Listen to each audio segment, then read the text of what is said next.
Сәлем достар, сіздермен бірге мен Мәлімет Армас. Алдында көптен күткен FIFA 25-тің трейлері шыққан болатын.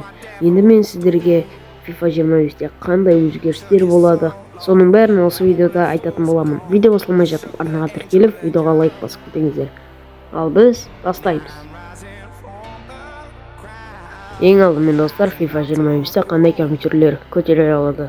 Достар, компьютердің характері FIFA 25-те көтеру үшін дәл осындай болу керек. Сол кезінде еш проблемасыз FIFA-ны ойнай беретін боласыз. Қандай режим қосылады? Достар, FIFA-ға 5-5 ойнау режимі қосылатын болады. Міне осылай көретін боласыздар оны.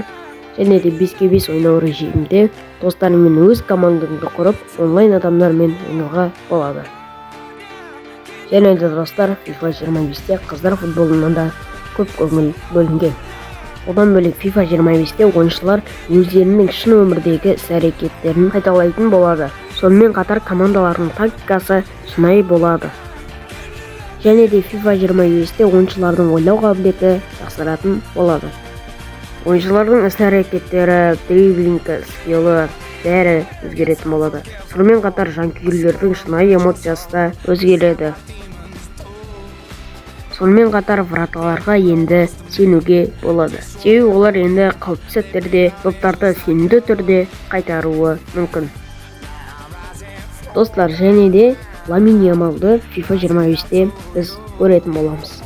Ойыншылардың пасы, ойлау қабілеті және де соққысы бәрі өзгеретін болады.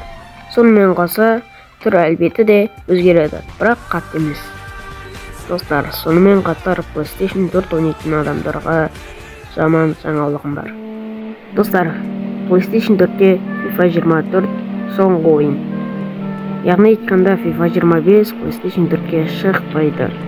PlayStation 4-ті жақында алған адамдарға өкінішті. Алмаған бәрібір PlayStation 4-пен FIFA 24 ойнай беремін десеңіздер, өздеріңіз біліңіздер.